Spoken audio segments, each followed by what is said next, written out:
Et dans les news de ce soir, il y aura de la Formule 1, de l'athlétisme, du basketball et du football. On commence avec de la Formule 1. 4 grands prix au calendrier. Et oui, 4 grands prix en Turquie le 15 novembre, au Bahreïn les 29 novembre et 6 décembre et Abu Dhabi le 13 décembre ont été ajoutés mardi au calendrier de la saison 2020 de Formule 1, révisé en raison de la pandémie du coronavirus. Cet ajout porte à 17 le nombre de courses au calendrier contre 22 initialement programmées. En athlétisme, Covid-19, Usain Bolt testé positif. Eh bien, selon une radio jamaïcaine, l'octuple champion olympique aurait été testé positif au Covid-19 et s'apprêterait à observer une période d'isolement. Cette information intervient alors que Bolt a participé vendredi à une fête d'anniversaire surprise pour ses 34 ans. Une fête en extérieur, sans masque ni distanciation, où étaient conviés d'autres stars du sport, dont le footballeur anglais de Manchester City, Raheem Sterling. En France, saison terminée pour Jimmy Vico. Et oui, le co-recordman d'Europe du 100 mètres. On rappelle, 9 secondes 86 centièmes, ne devait s'aligner cet été que sur un seul meeting, le 3 septembre à Marseille. S'il sera bien présent au Stade de l'Or ce jour-là, eh bien, ce sera en tant que spectateur. En effet, Jimmy Vico veut profiter de sa famille et se ressourcer. L'athlète dont la maman est ivoirienne assure n'avoir pas échangé avec la DTN à propos de son choix. Un mot de basketball à présent et on parle évidemment de la NBA. Les Lakers s'offrent les Blazers. En dominant nettement Portland 135 à 115 dans la nuit de lundi à mardi, les Lakers se sont rapprochés de la qualification pour le deuxième tour. Ils mènent la série 3-1. Cependant, Damian Lillard est diminué par une blessure à un genou. Sur le parquet, les Lakers ont pensé très fort à Kobe Bryant car ce 24 août, eh bien, c'était la date anniversaire du Black Mamba. Et puis, en ce qui concerne le football, on commence avec Montpellier, fin de carrière pour Nouzaré. Et oui, annoncé depuis des mois, la retraite de Robert Nouzaré, bientôt âgé de 77 ans, a été officialisée par Montpellier ce lundi. L'ancien entraîneur et directeur sportif du club s'occupait encore du recrutement des jeunes la saison passée. Il a également été sélectionneur de la Côte d'Ivoire de 1996 à 1998, puis de 2002 à 2004. La légende Didier Drogba lui doit sa première sélection chez les éléphants. Au Maroc, plus de 100 cas positifs à la Covid-19. Le journal Al-Akhbar révèle que la barre symbolique des 100 joueurs contaminés a été franchie dans les championnats du Maroc en prenant en compte les 2 premières divisions et les échelons amateurs. Conséquence, eh bien, la fédération a annoncé lundi une nouvelle vague de report puisque 4 matchs comptant pour la 25e journée de Botola Pro ont été repoussés à une date ultérieure. Au nombre de ces rencontres, eh bien, le derby de Casablanca qui devait opposer le WAC et le Raja qui devait se jouer ce mercredi. Un mot sur le PSG, Choupo-Moting prolongé, eh bien, peut-être, qui sait.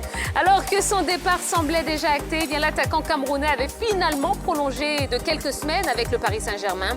Héros du quart de finale contre l'Atalanta Bergame, Éric Maxime Choupo-Moting pourrait rester à Paris. D'après l'équipe, des personnes en interne souhaitent qu'il soit prolongé. Et on termine ce LGT News avec la SEC Mimosa. Oui, 6 départs et une recrue. Après une saison mitigée, les jaunes et noirs ont libéré 6 joueurs. Dans le même temps, le club prépare son effectif pour la saison prochaine. Ainsi, la SEC Mimosa vient de recruter Cheikh Silla, l'international junior de 21 ans qui est passé par l'AS Denguélé et la FAD. Voilà pour les news de ce soir. Eh bien, on va en parler encore un tout petit peu, oui, en compagnie de la grande team. Bonsoir, messieurs. Bonsoir, Tia. Oui, bonsoir, Tia. Comment allez-vous? Ça va très Oui, on est tous chauds comme, voilà, quoi comme les élections à la FIFA. Ah, d'accord. FIFA, bien sûr. Ouais, digne d'un film d'action indien. Indien, ouais, oui, Il y a trop de oui. suspense, là. Genre, on Oui. se bloque comme ça, demain, on se bloque. Après, on ne sait pas où on va. Bon, ben, en tout cas, même si on ne sait pas où on va, nous, on va vous parler des informations qu'on a à notre disposition. C'est vrai qu'il s'est passé beaucoup de choses aujourd'hui. Ça fera l'objet de pas mal de discussions ici sur le plateau de la Grande Team. Pour l'instant, on ne va pas aller trop vite en besogne, si vous voulez bien. On va parler de cette actualité sportive qui était quand même très riche, très intense.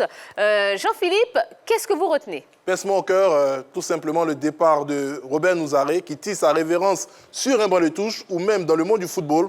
Il ne s'agit pas de révérence comme on le dit d'habitude. Ah, voilà. peur, hein. Il a décidé tout simplement de mettre un terme à sa vie dans le football et se consacrer à sa famille. À 76 ans, Robert Nouzaré, c'est une partie de l'histoire du football ivoirien quand on sait qu'il était à 2 reprises sur le banc de touche des éléphants de Côte d'Ivoire, formation avec laquelle il a connu quand même quelques succès. On se rappelle de ce magnifique parcours en 1998 lors de la Coupe d'Afrique au Burkina Faso et il était tout simplement celui-là même qui était à la base de la mise en place de la génération dite dorée des éléphants avec l'arrivée de Didier Tebli, Yves Drogba, Dakale Kanga Gauthier et tous ces garçons. Formation avec laquelle malheureusement il n'a pas pu se qualifier pour la Coupe d'Afrique 2004 en Tunisie et il avait cédé son siège à Henri Michel, paix à son âme, Oui. qui avait conduit la Côte d'Ivoire pour la première fois de son histoire en Coupe du Monde. Mais en quelques chiffres, Robert Nouzaré, c'est 10 clubs entraînés, 3 sélections nationales, la Côte d'Ivoire, la RDC et la Guinée. Bon, 77 ans quand même, je pense qu'il a... Oui, ça va, hein? Il faut passer aussi la Il main a- à la nouvelle génération. hein. Il a bien vécu. il faut aller se reposer aussi. Ah oui. C'est ça. Maintenant, la retraite est la bienvenue. Ah oui, il va aller en campagne, là. Bon, pourquoi pas? Ouais. Ou pas, d'ailleurs. Yves Boris, bonsoir. Bonsoir. Alors, qu'est-ce que vous retenez de cette actualité? Allez, il a parlé de football, on va rester toujours dans le football, mais au plan local, on va parler de l'ASEC Mimosa qui libère 6 joueurs. On va en citer quand même pêle-mêle. On a Ablakoyan Yves, on a Conan Saviola qui font plus partie de l'écurie des jaunes et noirs. Et puis, dans le même temps, le club est en train de préparer quand même, je vais dire, la nouvelle saison. Et on parle d'un joueur qui a été recruté, Cheikh Silla, un international junior qui a 21 ans. Dit-on, c'est un milieu de terrain. On espère qu'il pourra avoir de la place dans cette équipe jaune et noire qui a eu une saison mitigée. Elle a terminé 3e du championnat ivoirien. Bien évidemment, elle va compter sur le garçon pour aller chercher le titre la saison prochaine. D'accord, très bien. Henri Jo, On va laisser le foot pour parler d'athlétisme avec Usain Bolt. On se posait la question de savoir est-ce que le sprinter jamaïcain était... le résultat de son test était positif. Et oui, le résultat finalement est positif. Dommage. D'après le ministre jamaïcain de la Santé, Christopher Lufton, qui a animé une conférence de presse dans l'après-midi de ce lundi pour signifier, pour confirmer la thèse de la contamination du sprinter. Et il le dit lui-même, le résultat a été notifié à l'athlète qui, lui-même, avant, bien sûr, d'avoir ces résultats, s'était mis en quarantaine pour ne pas contaminer d'autres personnes. Et puis, le ministère de la Santé au niveau du Jamaïque a décidé de tracer tous ceux qui étaient présents à cette fête qui commémorait les 34 ans d'existence de Usain Bolt. Il y avait des stars, notamment Raheem Sterling et un autre joueur de Leverkusen, Léon Bailey, qui était présent aussi. Mais en dehors de ces deux-là, d'autres personnes, d'autres stars étaient présentes dans cette fête anniversaire à Usain Bolt. Donc, ils seront tout de même recherchés afin de ne pas permettre la propagation de cette maladie. Maintenant, C'est ça. s'il fuit. Parce qu'il y a des gens là, quand on les recherche, là, ils vont dans les villages. Non, on les recherche pour leur faire des tests afin de savoir si, oui ou non, ils sont contaminés par cette maladie. Bon, et oui. puis je suppose qu'un Usain Bolt ne peut pas se cacher très longtemps. Hein, voilà. voilà. Ses amis qui l'ont contaminé peuvent se cacher. Non, mais lui, Il les connaît. il va rester en quarantaine juste pendant cette période pour voir l'évolution de la maladie. On va lui souhaiter seulement un propre établissement. Oui, à la absolument. Audrey Champion. Ouais.